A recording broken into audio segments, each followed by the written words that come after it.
going on? Happy Tuesday. Happy Tuesday. It is Think Big Tuesday, and we're back with the boys. It's your boy Daryl. I got my brother. It's really Alvarez Alejandro.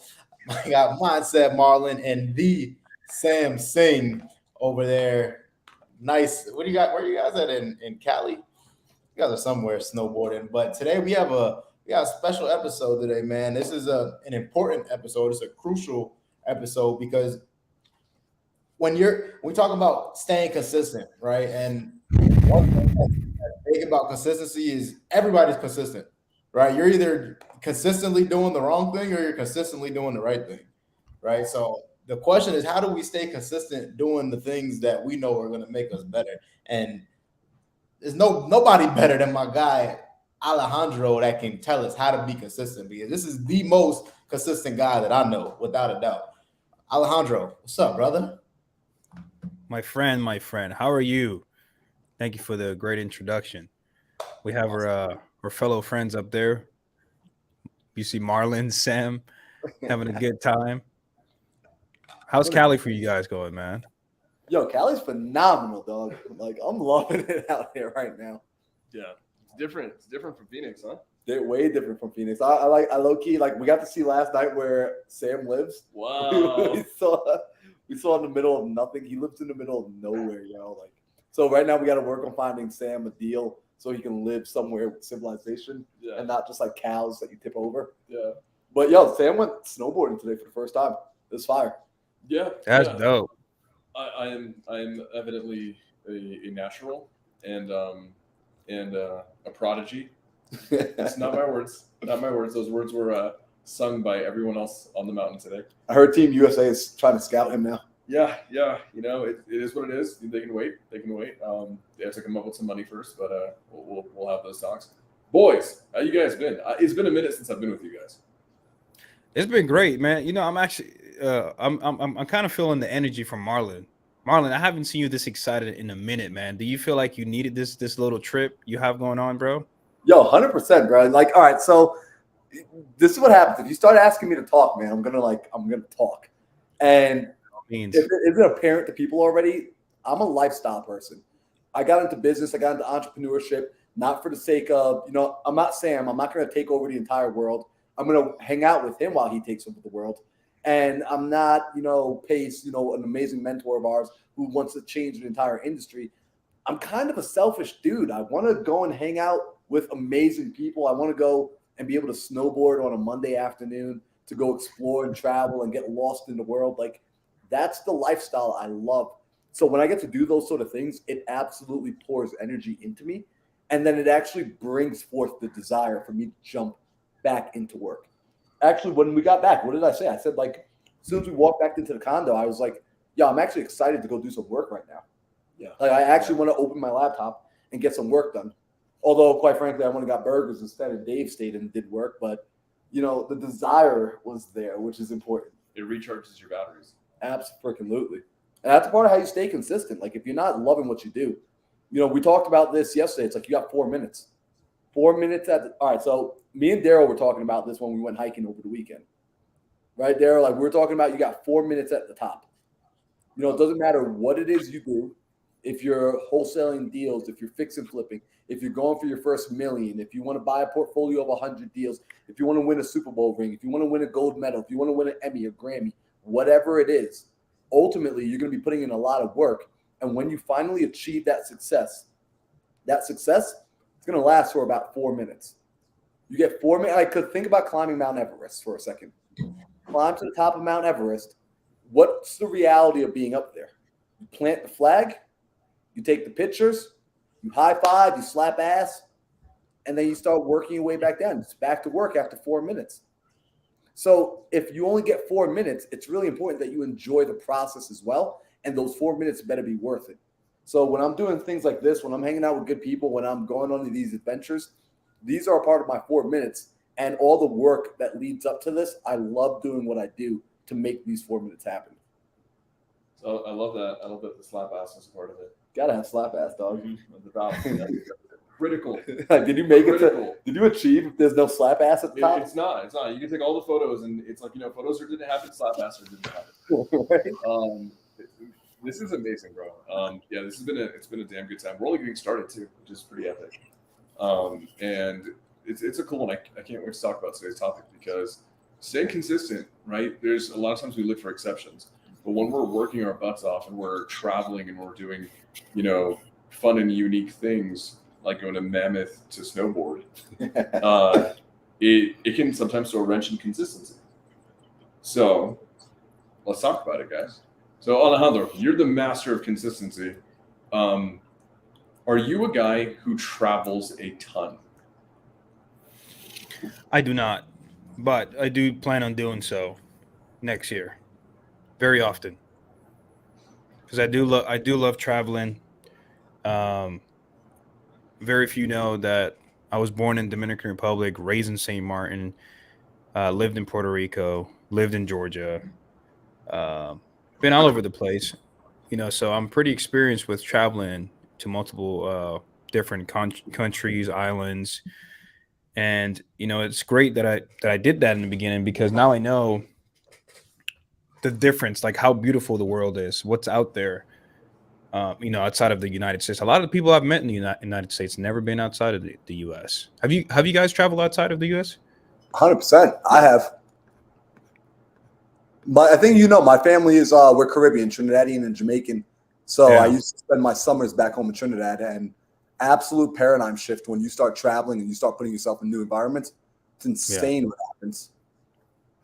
That's amazing, bro. And I think that's actually one of the features, or one of the things you should adapt whenever you want to create consistency, is to reward yourself for the success you have accomplished so far. And how do you know how to do that? It's by obviously having clear tasks and having clear goals that you need to achieve. So for people who love to travel or whatever it is, if you like playing video games, if this is something you love to do, set some expectations to reward yourself. Set some tasks like, okay, great. If I make $200,000 this month, I'm gonna reward myself with a flight to Trinidad or St. Martin. Like for myself, I definitely want to travel to Italy. Marlon, what's up? You still down for that? Bro, 100%. Yo, I'm geeked out when it comes to travel. I mean, this trip was when did I buy my ticket? Like Friday?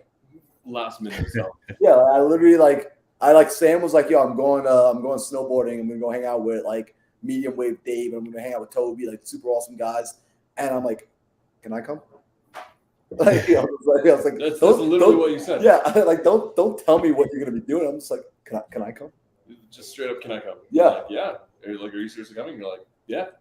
Yeah, dude. And so once he said yes to that, I was just like, I'm buying a ticket right now, and hopped on the plane and just bounced out, because you never ever, in my opinion, this is just an opinion, so take it with a grain of salt, y'all, if you're listening. You never regret the things you do. Typically, you regret the things you didn't do that you wanted to. Mm-hmm. So that's big for me. If I have the opportunity to go out and be with good people, to be around people that grow me, that I learn from, that have new experiences, saying yes to that all day. Because again, like, this is what it's for. This is what building a business was for. This is what learning how to make money was for. This is what buying properties was for. This is what the crappy days, right? Like doing all the shit I didn't want to do. It was leading up to these sort of moments. So I'll take it all day long. So, yo, to your point, to your very short question and my very long answer, yes, Alejandro, I want to go to Italy with you, bro. Let's go. Bro, how long did it take you? Because I know it's not overnight success. How long did it take you to just comfortably just swipe your card, take a trip? Like, how long did that take you to develop that, bro? Talk about that. God. That's a funny one. I'm curious to hear your guys' answers. Like, and I'll share, but like, that was a challenge for me. Like, big challenge. I had a scarcity mindset with money for almost my entire life. I had anxiety with spending money, especially when it came to spending money on myself. And you and I were even talking about this the other night when I called you, and we were talking about like things that motivate us. Yeah. I could not spend money on me. Spending money on other people, easiest thing in the world to do for me. Easiest. I already have a natural motivation to want to just do that. But like me spending money on like eating lunch, buying clothes, going on a trip for myself and my own personal pleasure, could not get myself to do it. And so it took working around changing my mindset to that of abundance, realizing that ultimately the same way when we're in real estate, the same way when we're doing deals, I know that there are more deals to be had. I know that there's more money to be made. I know that there's just more out there. So it took a long time to train my mind. But I'm curious, were you guys always comfortable with doing things like this, being able to hop up, get up, go last minute? Because I personally think this is necessary. And if people aren't making time to go do the things they love, they're shooting themselves in the foot, even though they might seem like they're being productive. I truly think, like, at the end of the day, if you drop dead tomorrow, you'd be a little pissed off with yourself if you kept putting off all the joy and the pleasure for a day that may never come. And I'm not saying go and, like, don't do anything, but figure out a way to pack it in and do both, not one or the other. You got to figure out how to enjoy your life, enjoy the work, and also enjoy the rewards, and make sure you achieve the rewards. Yeah, it's one of those things where, for me specifically, working hard comes easy, focusing comes easy, building businesses, that comes easy. It's my natural inclination. And but taking the time off, sometimes you kind of feel like you don't deserve to take the time off. Right? Sometimes you feel like, hey, I've made $250,000 in the last 30 days. Who the hell am I to go take a vacation right now? That's something that I've always kind of struggled with, right? And it wasn't until Hormozi put this key word in my mind, and that word is potency. The reality is we only have so much mental bandwidth. And when we're working, we only have so much potency in the effect of our work. And when we're grinding and working our asses off, what ends up happening is our mental bandwidth becomes strained. And if you keep working it and stretching yourself thin, your potency gets diminished. So you'll still put in the same work. You're still going to put in the same 8-hour day as yesterday. But what you'll find is that the needle won't move nearly as much. You keep doing that over and over and over again over a long enough period of time. What will happen is you'll put in the same amount of work, if not more, and then you'll be moving the needle a fraction of the amount. Yep. And there's this weird compound effect, not of growth, but of deterioration. And it wasn't until I pretty much worked myself into an extremely intensive position that I realized, holy crap, I am not moving the needle anymore. I'm working twice as hard, but I'm not. The revenue increases aren't coming, right? We're stable at the money we're making, but if I'm working 10 times more, I should be making 10 times more. It wasn't happening. And what I quickly found out is my mental bandwidth was super freaking strained. And then what ended up happening was I was forced effectively to go take a vacation for a little bit of time with some family. And because of where we were at, I didn't have access to the phone, the internet. No one can get a hold of me. I was actually forced to go on vacation. And that week was the most refreshing week of my life, probably. Mm-hmm. And then what ended up happening is I came back because I wanted to work. I was stressed out. I was freaking the hell out. Like, oh man, I could be making so much more money. I could be closing a $30,000 deal. And I should be home right now working my ass off. And instead, I'm like partying on a lake, right? Like, I can't do this. I'm stressed out. I'm freaking out. Did that for a week straight. Came back home.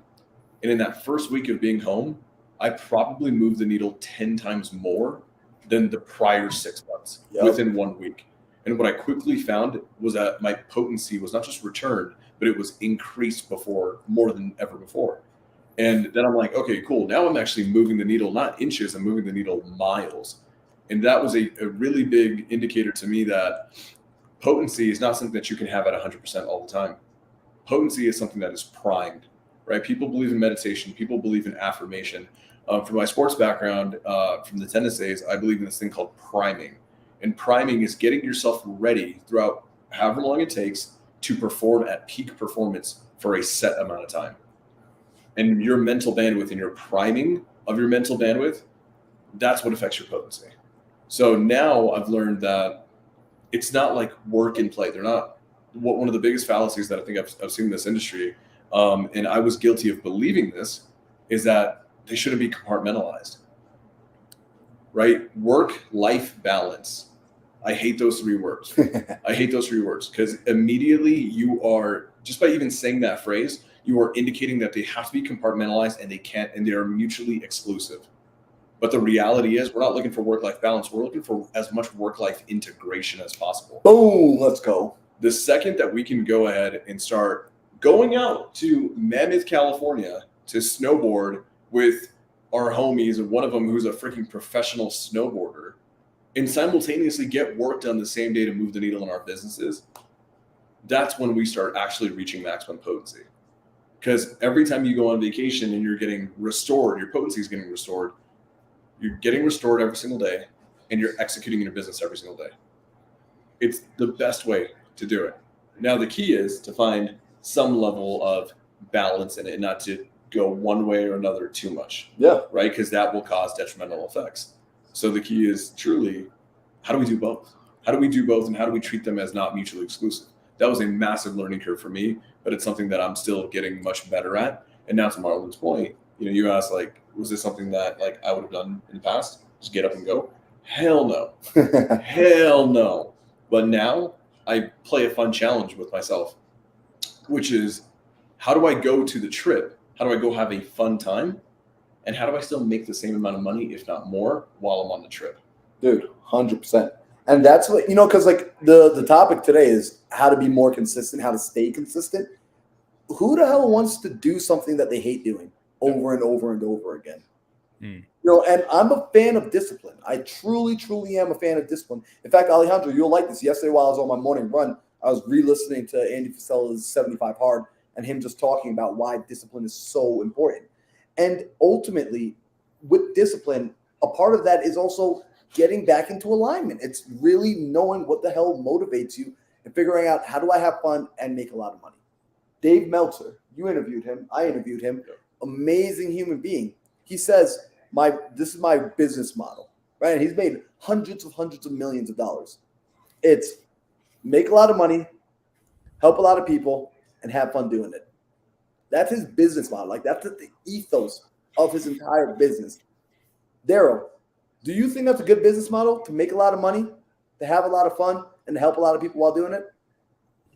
Sounds pretty good to me. Like, it's going to be easy to be consistent, to show up to something where you're winning on those fronts. You're helping yourself, you're helping others, and you're enjoying the process. I want to hit on this, right? Because we talk about consistency, and what you mentioned, right? It's something that you can't absolutely hate doing, but an element of consistency, right? It's truly, how can you sustain something? And you can't sustain it if you don't enjoy it, and you can't sustain it if you don't get true internal fulfillment from it, which is different than simply enjoying it. Enjoyment is a surface level pleasure, right? But internal fulfillment, now you have purpose involved with it. Yep. So one thing I want to talk about, which I think is a key to consistency, was a paradigm shift, I think, for the both of us, was Ken McElroy, who owns 3,000 or something, 6,000 something doors. Ridiculous individual, right? Has tons and tons of companies. One of the biggest investors in our industry. He is a monster. Now, if you ask him, one of the most important roles in his entire enterprise is actually titled the Director of Philanthropy. It is a executive member of his companies whose entire job it is to find out how to effectively give away money, how to give in unique and new and creative ways. Who wants that job? Who would be stoked about a job where your job is to figure out how to give away money? How to change lives. Right. And then, do you think that if you have that as a core tenet in your business, that you'll show up to work again the next day? You cannot compete, right? There is discipline, there is focus, there's enjoyment, there's pleasure, and then there's purpose. And the second that you unlock purpose in what you do, your consistency it can't be touched. Yeah. It's almost guaranteed. I truly think, because I look back at athletics, and I'm going to pass this over to Alejandro because I want to hear from his perspective, because Alejandro's literally, I think, the most consistent human I know. And I came from the world of skateboarding. I did a lot of skateboarding, and after skateboarding, I transitioned into parkour. And there were days that absolutely frustrated me, especially if we take it back to skateboarding.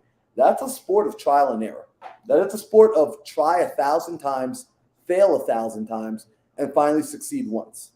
And then it's another 500 attempts before you get the second success, and then another 200 attempts before you get the third, and so on and so forth. So it's a lot of try and failure. It's a lot of failure before you succeed. And I used to wonder, why am I addicted to this sport? Why do I keep coming back? Why do I keep showing up even though I'm failing more times than I'm winning? I enjoyed the process. I enjoyed the game of it. It was intrinsically fun to me. It didn't matter if my brother liked the game. It didn't matter if my friends liked the game. It didn't matter if my parents liked the game. I liked the game. When we're talking about the game of business, when we're talking about the game of real estate, if you don't view it as a game and it's not a game that you're enjoying to play, you're probably not going to stay consistent. Start to gamify your situation. Right? Start to look at it. Some people enjoy the game of, I know I'm doing better than my counterparts. That's a game. Right? Like, yo, I'm outperforming. When I wake up at 5 o'clock in the morning, for some people, the game of it isn't waking up at 5 o'clock in the morning. The game of it is knowing that everyone else that they work with isn't waking up till 6. And that they're able to say, I consistently beat that person. Sometimes the game of it is the old me wouldn't have woken up at 5 o'clock in the morning. So I'm beating the old version of me. But you've got to find a way to intrinsically enjoy the process, or else you're not going to stick to it. So Alejandro, I'm interested to know with you, right? When you look at consistency, what are the things that helped you to be so damn consistent? I mean, like, bro, if we can take your consistency, bottle it up, put like a little slap a sticker on it, call it kombucha, we could sell it everywhere, bro. Like, if we could sell Alejandro's consistent, I mean, we low-key can, though. Like, zero compromise is like how you get consistent, like Alejandro. Like, if people jump into his programming, that's how they get consistent. But if we could put it in a bottle, I mean, we'd be trillionaires. We wouldn't have to. We literally wouldn't have. Life would be too easy. It'd be too boring. So Alejandro, how are you staying consistent? To simplify. I love it. Bro, I'm sorry. I just love how calm you are, dog. You're like, Thanks, bro. Thank you. To simplify it for me, man, I'll be honest, and I'm not gonna go down a rabbit hole, but man, since just being a very young kid, my mom always put me into competitive sports, track and field, gotten medals for track and field. I ran the whole island in St. Martin, played baseball, did my home run, did kickboxing, got my diploma, did karate. Any sales job I had, I became the top 1 salesperson. let's go. So at the same time, when I was just at one point, I think I was like 22 years old, 21, 22. I still remember this day like it was a few days ago. I just stood outside in the parking lot of the dealership, and I was just looking at the sunset, and I was just standing there by myself. My manager was like, "What are you doing? Go sell some cars." I'm like, man, I just sat down there and I realized I'm really good at what I do. Everything I've done in the past life, everything I've done, I became number 1. But me being number 1 at this dealership, what is that going to do for me and my family, man? What is that really going to do for me? I'm sitting here, got to 6 figures in a year. I'm like, damn, that's dope. But that still didn't fix a few things in my family, because a lot of people in my family, we grew up in Dominican Republic. It's not a really wealthy country per se. We all had a lot of struggles growing up. So then I was like, man, I have to go do something. And this is where the music came out, Marlon. This is where the music started. When I was staring outside of that sunset, I'm like, I need to go do something. I'm like, oh, I'm pretty good at new music. I never really pursued music. And that's when I did music. Bro, I started getting booked in different states, started traveling. But then I met a few people in the industry. I'm like, why are these? I don't know who's here because they really like me, or who's here to benefit me, because, in the music industry, there's a lot of people that want to manage you, obviously to financially gain from that. So there was a lot of people that would shake your hand, hug you, and then, the next person would say, hey, this person said XYZ about you. I'm like, man, what is going on in this world? What can I do in peace and still serve my family? And that's when I came back to real estate. I remember back in 2015 reading the book, I think it was Flip Me by Nick Rees, Rich Dad Poor Dad, back in 2015. I'm like, wait, what about real estate? So then I started studying more about real estate. This is prior to the pandemic. And I realized this is how you build real wealth. I'm like, oh, okay, great. So I started doing the whole wholesaling thing. I think I started back in 2015 putting out bandit signs and all that stuff. I had a freaking phone from Walmart. People thought I was doing drugs.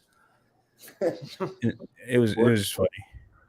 I mean, a guy in a suit, gold watch, flip phone in the pocket.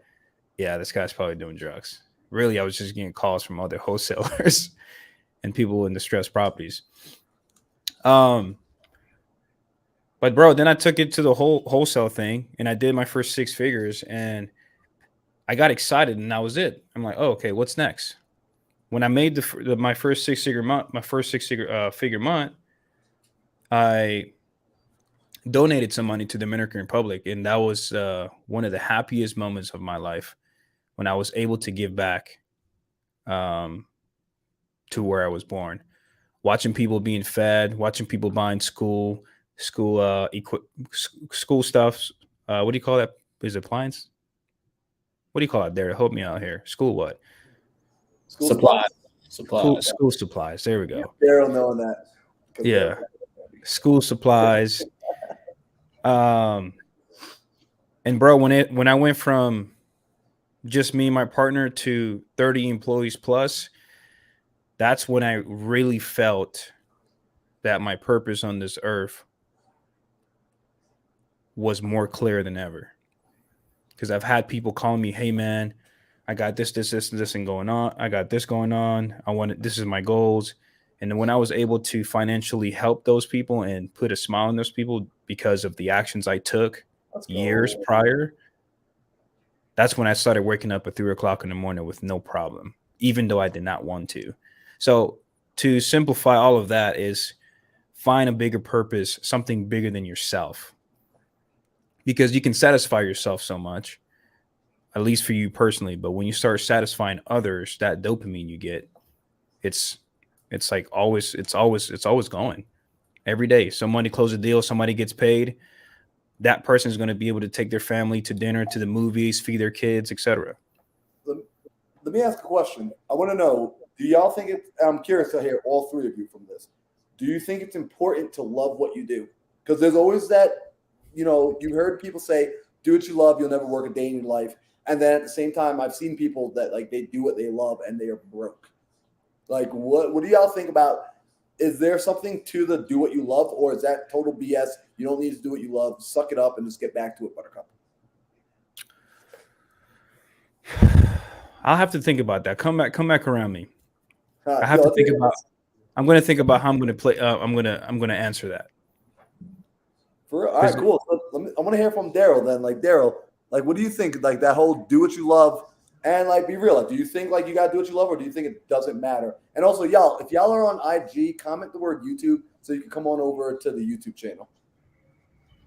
I can only answer for myself. I know I've done things that I didn't love and I didn't give it my everything.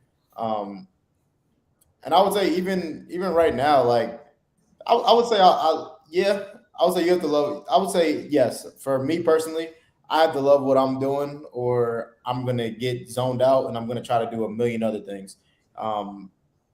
If it's making money, obviously, like, and it's making good money and it could change my family's life, like I'll suck it up. You know what I mean? But for the most part, I think that I would need to, love what I do to be consistent with it.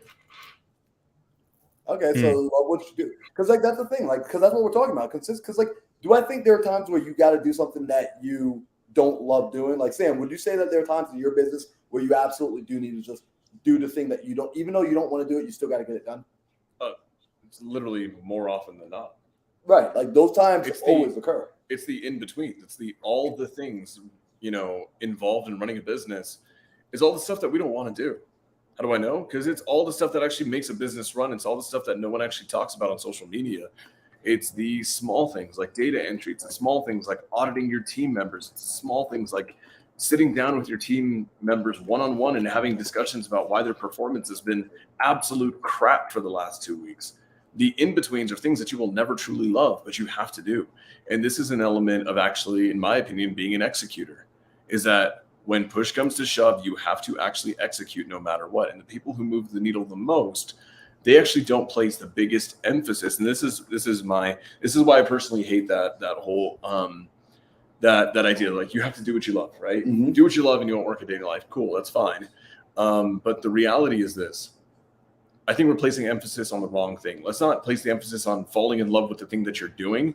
Fall in love with the goal. Fall in love with the mission. Fall in love with the end destination. Because if you do that, you will do absolutely anything to get there. Bro, you know what's crazy? So I'm a nerd. I'm a reader. I'm nerd out on personal development. I've been diving into personal development for close to a decade now. I've read Think and Grow Rich. I don't know how many times. That book has changed my life. So if you haven't read that book yet, go pick it up. And I'm reading through Napoleon Hill's first manuscript. Before Think and Grow Rich, Napoleon Hill wrote a book called The Laws of Success. The book was too thick for people. Their minds couldn't handle it. So he had to condense it and sell them Think and Grow Rich. In that book, The Laws of Success, they say you need to have enthusiasm about the things you do. And they said if you cannot find enthusiasm in the work you're doing, you need to, at the very least, do exactly what Sam just said, have enthusiasm, be excited about where you're going, where the work is taking you. If you can't find enthusiasm or excitement or love in one of those two things, you are going to quit. You're going to fizzle out. And this is case in point when I see other people chasing someone else's dream. When they hear about what Daryl's doing, and they're like, oh, I want to grow a wholesale operation like Daryl. I want a 7-figure wholesale operation because Daryl's doing that. Well, do you want that? No? Are you excited about having a 7-figure wholesale operation? No? Then stop working on that. Figure out what you want. I'm not telling you don't go out and work hard. I'm just making sure that you're not going to fizzle out because you will not stay consistent if it's not exciting you. If the work doesn't excite you or if the destination doesn't excite you, why would you possibly keep walking towards it? Like you just got to think logically. Yeah. I think we use this analogy in entrepreneurship, and that's being in the right vehicle, right? You have a destination, you have a goal, right? At the end of the road trip. The question is, what vehicle are you in to get to it? Are you in a Prius? Are you in a Camry? Are you in an Escalade, right? And the vehicle of choice is whatever the hell you're doing in your day-to-day life to get you there. It's the machine, it's the company, it's the active income. It's all the stuff that people basically cry about, right? Because they have too much of a wrong emphasis on it. When you're absolutely in love with the destination and you find a vehicle that gets you there reliably without a shadow of a doubt, guess what? You'll fall in love with the vehicle too. That's just the reality of the game. And I think so right now, I think there needs to be a reprioritization of people's, God dang it. There needs to be reprioritization of where people put, their love and their emphasis. I think you put it on something as fickle, truly fickle, as loving what you do. Guess what? What you do right now is going to be different from what you do 6 months from now. 100%. So if you spend, the next 2-3 months trying to fall in love with doing what you do now, guess what? 6 months from now, it's going to be something else. And you're going to be in this constant, cyclical phase of trying to fall in love with new things. Guess what? Just fall in love with the destination. Have a purpose and a mission that is so damn strong and have conviction in it that what you're doing to get there, in my opinion, kind of just becomes irrelevant. Mm-hmm. But when you start realizing that the vehicle that you're in is actually working, right? Because a lot of times you may just be in an inefficient vehicle. You may be in a gas guzzling Hummer H1 and it sucks and it keeps breaking down, right? Because it's got 250,000 miles on it. Get into a vehicle, a better one. Get into a reliable vehicle that'll get you there no matter what. Get yourself into a 2023 Toyota Camry because those things never break down. They're efficient. They're reliable. Indestructible. They're nice. And what you'll find out is that Toyota Camry moves the needle. You may not like it at first, but when you find out that it is reliably getting you to your mission and you're in love with that mission, you're going to fall in love with that Camry easily. I want to hear from Alejandro, but I do want to say this. The name of the game is results. Yeah. Mm-hmm. If you're not producing results, there's an issue. There's a disconnect. Yep. So even when we're talking about consistency, when we're talking about doing what you love, when we're talking about falling in love with the destination, we also have to take into account on that equation results. Yep. Or else, what's our measurement? So, Alejandro, you've had some time to think here. What's coming to your mind as far as, I'm curious to hear your perspective. Because I love it, by the way, because like me and Sam, it's funny, like we agree, but we agree in like different ways. We're two. I've said this for so long. We're two sides of the same coin, and I think that we're both very mission oriented, but we just pick different vehicles and we pick different methods. And that's another important thing, guys. Is a lot of times when you're having this like kind of struggle of finding consistency, and it's because you hate the vehicle that you're in. Go upgrade your circle and find other vehicles, because you may find people who are in a vehicle that is more synergistic for you. Half of me finding out what I like to do and what I enjoy doing, I have a badass real estate investing company. We crush deals. I also have an extremely badass data company, and we're absolutely disrupting the data industry. Guess what? I wouldn't have founded that company. I wouldn't have invented that model. I wouldn't be in love with that company the way that I am if I didn't go find other people who had different methods. They didn't have different vehicles that were totally disconnected from my previous way of thinking. You asked me 2 years ago about starting a data company, I would have told you, hell no. I'm a visionary overall. I'm a visionary. I like to say I'm an executor, but on that traditional scale, I'm definitely on the visionary side. I wouldn't be the guy to start a data company. But guess what? I found other people who had done amazing, unique things in that vehicle. And then I actually realized, hey, that vehicle could change my life. It could change this industry. We're changing so many people's businesses. Something that I would have absolutely hated a year ago, I have absolutely fallen in love with now. That's wild. Love that. It's wild how a lot of the times the answer truly is just changing your environment and changing your circle. I was about to say, change your environment, change your circle, yeah. Everything. I mean, like, not for nothing. We're out riding today, right? And we're in the snow. We're in the park. We're in the mountain. And I saw like the big half pipe. And I'm going to bring it back to Alejandro in a second. But saw the big half pipe, and I was scared to get into the half pipe. Like, legitimate. I haven't been on my snowboard in over 2 years. And then these two knuckleheads over here, these guys just going to start sending it into the half pipe, and I was like, well, shoot, like I guess I got to try it. And although it was terrifying, I found a new way of doing something. I found a new way of approaching everything. So, Alejandro, what do you think, bro? You gotta love what you do. No. And Sam's. Why did I know that he was going to say that? I had a feeling it was coming that way. I knew he was going to say it that way too. No, you don't. I had to think about it because I wanted to make sure I was going to say it correctly. But Sam, you said it. You said it better than I could, man. You have to fall in love with the goal, with the outcome.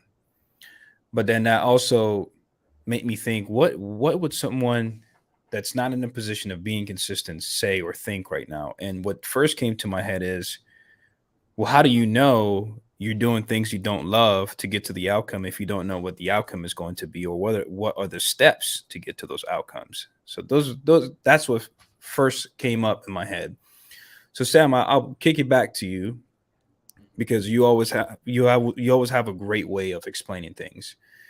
How can someone fall in love with the outcome when they have no idea on how to reverse engineer, or they have no idea to measure that they're actually getting closer to those goals day by day?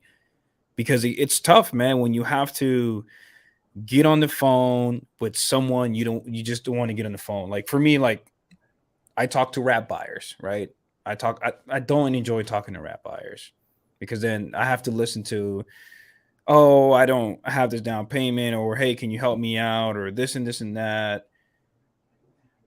And even though I don't enjoy that, I do know what would happen if I don't do it, which again, it goes back to what we were speaking about last week is I fear losing, or I fear quitting more than I love winning.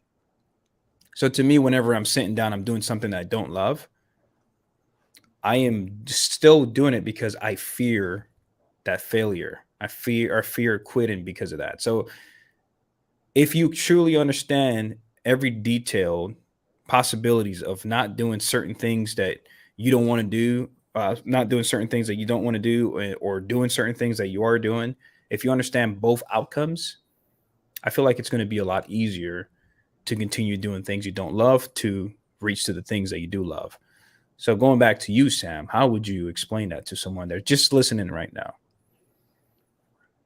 So this is interesting, right? And the question is effectively, to those people, how do they, if they don't know what the end goal is, right? How do they know that what they're doing right now, the vehicle they're in, it's the right vehicle, it's the one they enjoy?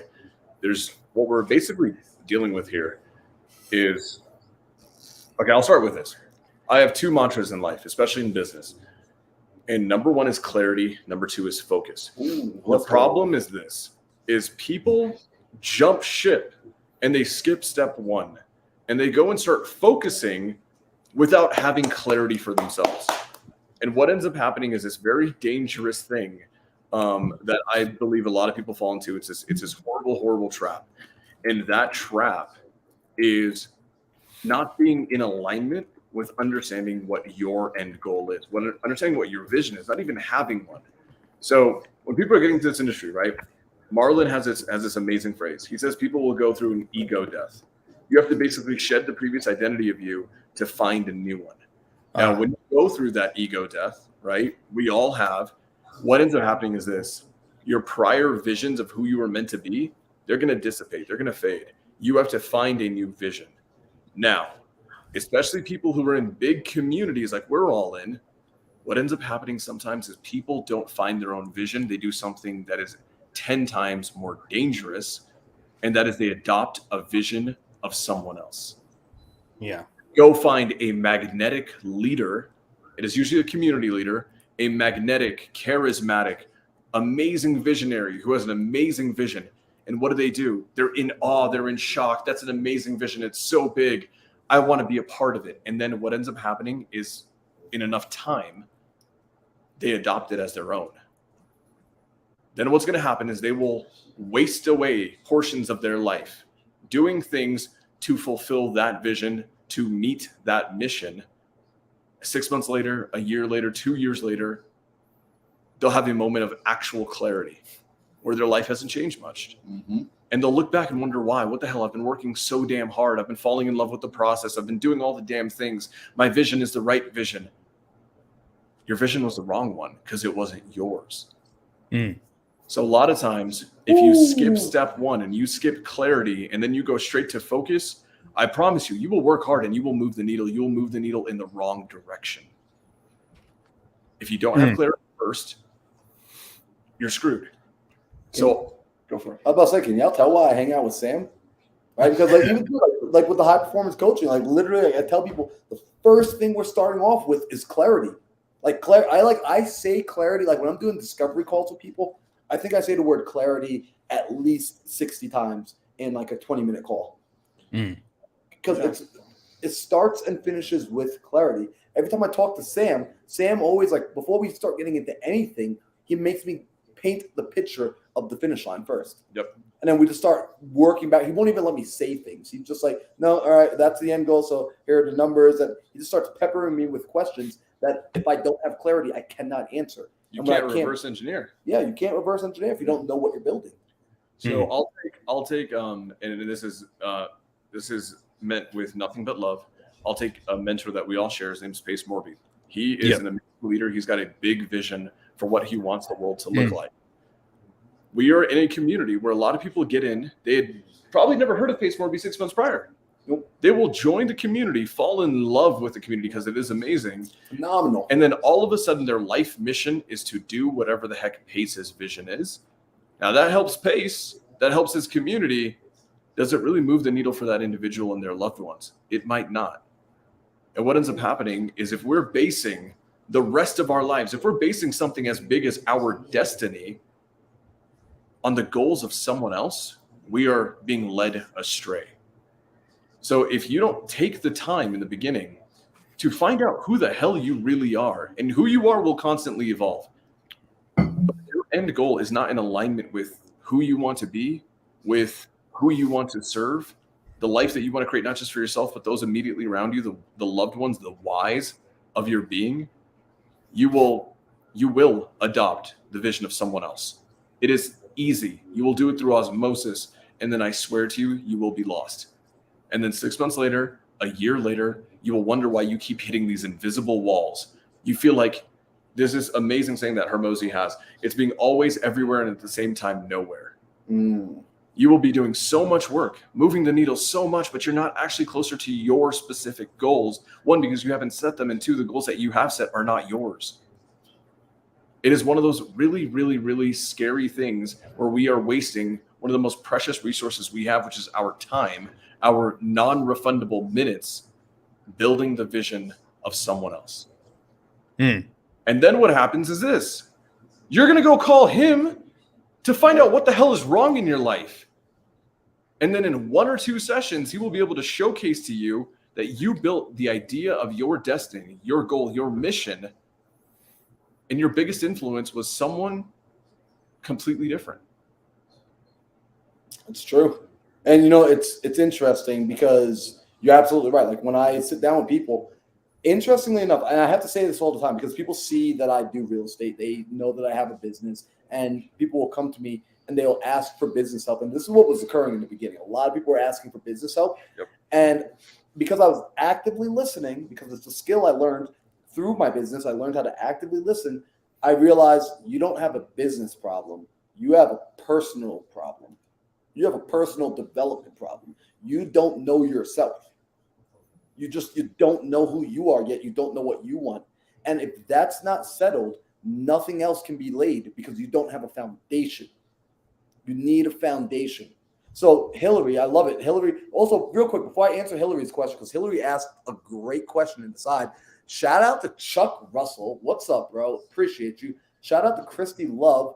Appreciate you for being here. Shout out to Dustin Reyna. Shout out to Spence. Shout out to Donovan. Like, just seriously appreciate you guys. We had at one point over 200 people on this call. Just appreciate everyone that's hanging out, jumping on the YouTube live right now. What up, Meg? Shout out to Meg. Really, really, really appreciate the love. Appreciate you guys showing up. Don't forget to hit the like button. We are very actively, we're transparent. We're trying to grow. We're working on growing our social media. Every time you hit the like, every time you leave a comment, every time you subscribe, it seriously, seriously helps. And if you're on just one channel, if you're on my channel, go to Sam's channel. Go to Alejandro's channel. Go to Daryl's channel. Show some support. Show some love. That's all we ask for in exchange for these shows each week.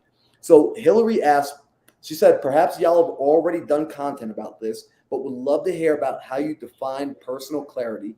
Any advice beyond reading Vivid Vision, which, by the way, is a great book. I read that a few years back, and it speaks about this premise of until you understand your vision, you're lost. You're, like Sam said, you're trying to build without a foundation. So something very simple I take people through, and I'm going to give you the spark notes right now. You're going to get 4 steps. We're not going into any detail, but you'll be able to work through this on your own. Is you want to think about getting clarity like having a GPS. And your GPS is so critical because when you have a GPS, we use the GPS to get up here to the mountains this weekend.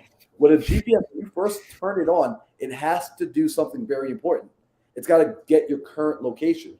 You can't just type into the GPS, hey, take me to Honolulu, take me to New York City, take me to Columbus, Ohio. First, it needs to identify your current location. So when you're trying to get clarity for yourself, first take a minute to pause and ask yourself, where am I at in life right now? Be honest. Give me the truth. Where's your current location? How much money are you currently earning? What are you currently doing for a living? What's your relationships? What's your health? How do you feel about yourself? Do you wake up every day and you're already stressed out and you're pissed off about your life?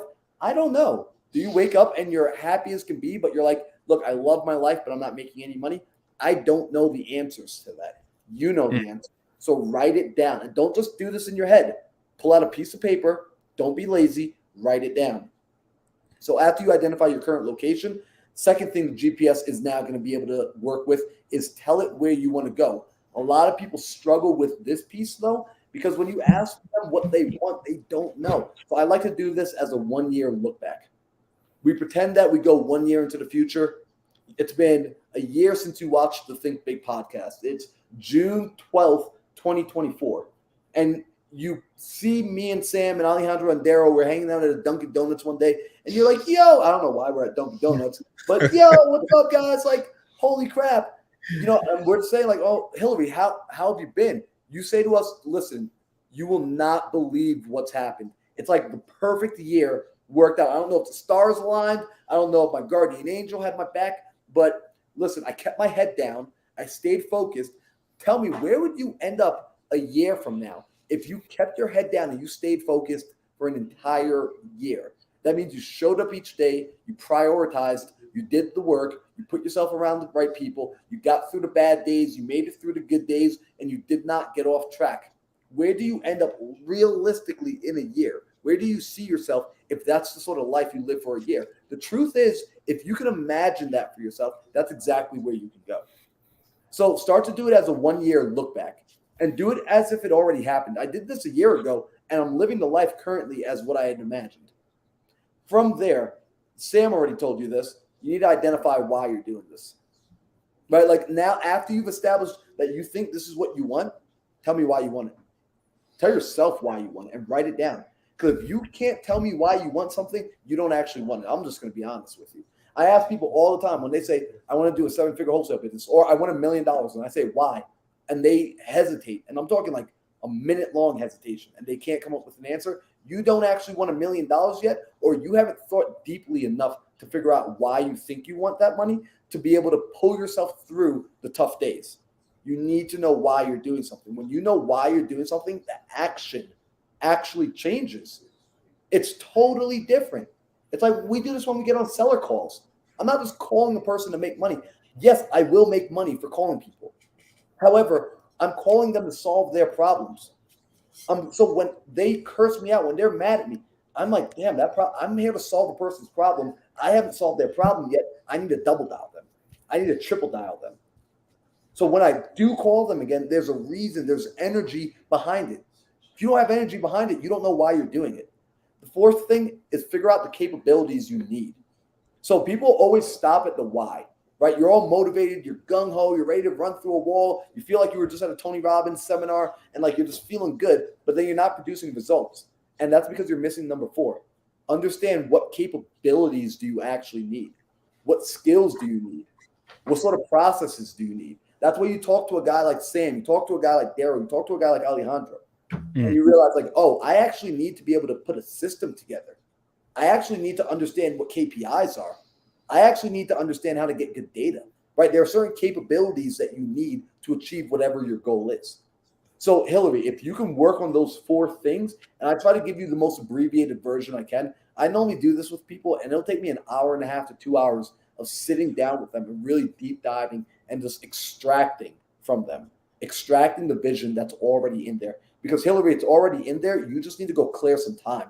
Go get a sundae, go get a cup of coffee, go drive out to your favorite spot, go sit at the beach, go sit at a picnic table and figure this out with a notebook, pen, and paper. And then once you lock in, stop searching for a little bit and work with the plan in front of you. Work with what you have, right? Like once you lock in and dial in, your job after that, keep selling yourself on the vision.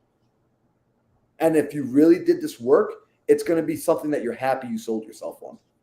So Alejandro, my man, you had your hand raised. I'm going to pass this back over to you. Also, shout out to Joel. Man, I was just gonna go back and because Sam, you were talking about pace, and I want to share something what pace has helped me with, and that's with my limited beliefs and what success looks like. So when you say adopt a leader's vision, I clearly did that when I first joined Sub 2 mentorship. Because, bro, when I first started doing real estate, I'm like, holy crap, I'm going to do so much money in wholesale. I'm going to be able to buy my house. I'm going to be able to have my car. I'm going to be able to help my family. Bro, I don't know if you watched that Zoom with Pace's corporate structure. If you ever want to feel small when you're starting out in business, watch that Zoom. Holy crap, bro. All the business structures he had, all that stuff connected, and it was Oh no! Oh god! Uh-oh. Oh, What did I do? oh my goodness. That's funny. Yeah, you're good. You're good to keep going, bro. Well, Anyways, Get the X on it? is he okay? Is he good? Yeah, we're good. All right, cool. He's doing something. But anyways, I was looking at those Zooms, and I don't know, bro. I've watched those Zooms over and over, and I've texted Pace. I'm like, bro, thank you so much for this. That was that one Zoom that gave me so much clarity on where to go and how to get there. And I wanted to share something really quick. This is something I do every morning. Let me share my screen here really quick. So I have this is my corporate structure right now. I deleted everything, so I don't want people his assets, I don't Yeah. want people being weird. Let's find out where to tell the IRS to go check. right? So this is how I first started out, guys. Check it out. This is how I first started out. This little piece right here, this is how I first started out. So I was watching Pace's corporate structure, and I was just adding stuff. I didn't know what any of these stuff mean. IRA, HSA, life insurance. I'm like, I don't know what that means, but I'm putting it in there. And I've had conversations with people on what the heck does that mean. But everything in green is I currently have. Everything in yellow is currently in it's on the way. Anything in blue is something that I'm gonna do next after the yellow. So for me, here's what defines my goals and how clear I am. Everything I have a media affiliate, Bit LLC. I have properties, of course. I have a VA company. I'm starting to do solar marketing, private capital. I'm going to start lending out money, e-commerce. That's something I'm going to do next. So it's like these are my things that I'm going to be moving towards to. So when I mean about having clarity on your goals, write them down and what do they actually look like for you. So for me, when I first started having like my wholesale business, which is right here, I'm like, okay, great. This wholesale business is going to be able to fund these little companies I want to have here. So all these squares you see here, they were all here on the side, all here on the side. So next I have air duct business. I have a Airbnb business, car flips, LLC. And listen, it might change. I may not be able to want to do that anymore, depending on where I'm at. And when I started from here, this is when I started adding to my corporate structures. I'm like, okay, great. I have this here. This, everything on the left is partnerships. Everything on the right is everything I own by myself 100%. So I have some clarity on everything I've done so far. And when this is the question I ask you, Sam, how can people measure where they're going and how can they see that they're actually getting closer to their goals? Well, for me, guys, this is very clear that I have been doing a lot in the past 3 years. Because for me to get from 3 years having nothing to having a whole bunch of assets to having a whole bunch of companies, amazing. So I know I'm going to reach the goals of having all these other blue boxes filled out because I've reached it. I've gotten here so far. So anybody that's watching on YouTube, if you see this is Miro. I use Miro.com or Miro, whatever that's called. This is really helpful for me. This is what tells me. And like, Sam, what are your thoughts on this? Because you're the guy when it comes to like building business. What do you, how do you feel about this? And like, as far as this being helpful for someone that needs some clarity. This is critical because when you don't have clarity, what happens is you get this thing called brain fog. You have this vague idea of what you want. I want to be a billionaire. Okay, well, what does that look like?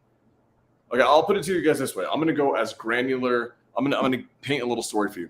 This past weekend, me and one of my good buddies, his name is Dave of the medium wave variety. He and I were in Columbus, Ohio at this really high level. Oh God! I'm thinking of another name. Okay, so can't say that loud. Sorry, guys. So me and Dave, we were in Columbus, Ohio, at this private mastermind retreat with honestly some of the best wholesalers and flippers in the country. Not all of them, but some. And we had a guest speaker. Okay, this is a ridiculously remarkable individual. And he has his hands probably in a lot of things, but he's got a focus in one thing, and that focus is his sales and marketing company. Okay. Last year, his companies they revenued $65 million. This year, based on all of his KPIs and his tracking, he is on track. He is actually above the line. He'll probably over exceed this goal. He will hit over $100 million this year in revenue. That's his goal. Oh, by the way, another crazy thing, just to toss another insane, unfathomable number out there. The enterprise value of his entire conglomerate, right, his series of companies, all of them together, valued last year at over $250 million. One guy. So I want to talk about this because when you're a newbie, we all say these stupid things. We want to make 10 million. We want to make 100 million. We want to make $1 billion. But what does that look like? Right? What the hell does that actually mean? Can you specify exactly what those steps look like? And then live in front of us, he said this: I'm going to make $100 million this year with an average profit of the job they do, of the product or service they provide. Their average profit's about $15,000 per, let's just say, contract or per deal. To make $100 million, he divides that number by 15,000, their average profit. That basically results in him having to sell 6,667 contracts that year. Then he breaks that down from a sales and marketing standpoint. If he has 200 sales guys and their primary method of marketing is to go knock on doors and do nothing else but knock on doors, how many doors do they have to knock to get that many contracts? And he knows they need to knock 100 doors to get one deal. So do the math. 6,667 contracts in a year, and you need 100 door knocks to get one. Take 6,667, times that by 100. That's the amount of doors you need to knock.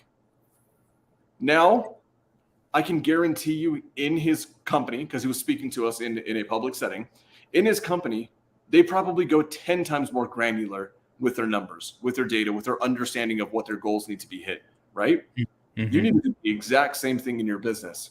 So, Alejandro, to your point, I love what you're doing. Because when you're a newbie, we all have these ridiculous ideas. I want to have a 7-figure company. I want to make $1 million this year. I want this, that, and the other. Great. What does that look like? No, like actually tell me. You want to make 10 million? What's your method? Wholesale. Okay, cool. Well, what's your marketing method? Well, cold call. Okay. Do you know how many leads it is averaging your company to get a deal? What's your average deal size? 12.5 grand. Maybe. Do you know? 12.5, 15, 20K. Do you know? No, you don't know. Because you're not tracking anything. And when I say tracking, I mean explicitly writing down somewhere and documenting. And the fact that you do that with your corporate structure, and you were actually the one who actually recommended me that corporate structure video when you and I were first like really hitting it off. Yeah. And the fact that you're doing that, you are filling in the puzzle pieces. You have your end goal. And now you're just finding the best vehicles, those companies. I love that you mentioned this. A lot of these companies may not be there. Why? Yep. As a business owner, you know your goal. Your destination is to have a multi-billion-dollar enterprise, right? Yep. Well, the vehicles on the side, you had some Turo, you had some e-com, you had an air duct company. You may find other vehicles that are more fuel efficient. They may move the needle better. They may have a better enjoyment experience for you as a driver, as an operator, as a CEO, and they may get you there quicker. So the vehicles may change, but the end destination never does. And the fact that you've written it down and you're tracking it, that's the most critical thing. So for all newbies, if you're not tracking where you're at, where do you want to go, and everything in between, I'm sorry, you're basically shooting darts in the dark. If you don't have it written down, it's not real. I'm just being honest. Like if you don't have it written down, it's not real. So true. Very true. Very true. I agree. I hope that was a satisfactory enough answer for Lord Alvarez. Lord Alvarez. That was an amazing answer, brother. I appreciate you, man. All right, guys, we are we're a little over. We're a little over. We are actually a little over. We're always a little over. We always are. More than happy. Daryl left. Yeah, Daryl was done. Daryl had to go and figure things out on his own because you know what? He decided he wasn't tracking his things. He had to go fill out his corporate structure LLC thing. Yeah. Lord Alvarez, what do you want to wrap with? Because consistency is no one better. It's you, man. Actually, this is one thing I'll ask from you specifically. Okay, I want you to give them one piece of homework to get them on the right path with being more consistent. What is that? Find something that you believe that is attainable to you. Find a bigger goal. Leave that on the side. I want you to believe in that big goal that you are able to do so, right? Because Sam has done it. Alex Hormozi has done it. I have done it. Marlon has done it. We all have attained goals that we didn't believe in 3 years prior. So what I want you to do is take a big goal and find an example that you can follow religiously all the time and listen to that person. Like me personally, I listen to Alex Hermosi, Pace Morby, Andy Frisella every single day without failure. Every single day. I follow them. Well, me and Pace, we have great friendship.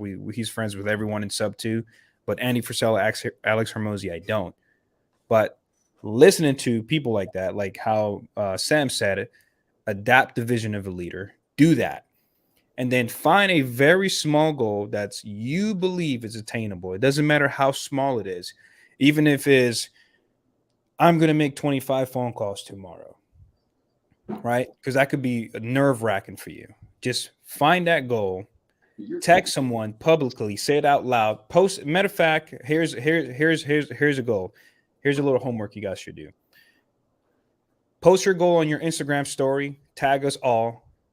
Sam, Marlon, myself, Daryl. Tag us on Instagram with the goals you're going to do for the next 30 days. And I will personally follow up with you on how you have achieved that task. So find that small attainable goal that you truly believe that you can accomplish no matter what you have going on, with no excuses, and go find a leader that you can adopt to. Do that. And obviously maybe 1% of the 1% that's watching this now, it's going to actually take action. Everyone else, I'm sorry. But if you're just watching and just consuming content and don't actually do it, that is the reason why you're not financially successful. Boom. So that's it. Marlon, the folks have dues to pay. Yo, so you guys already know what time it is. You got your dues to pay. If you enjoyed and you got some value from this episode, also, again, just shout out to everybody that came out for the episode. Please make sure to leave a comment right now. And I want to know from this comment, what was your greatest takeaway? What stood out to you as the aha, the epiphany? Share that, because if it was important and valuable to you, it's going to be important and valuable to somebody else.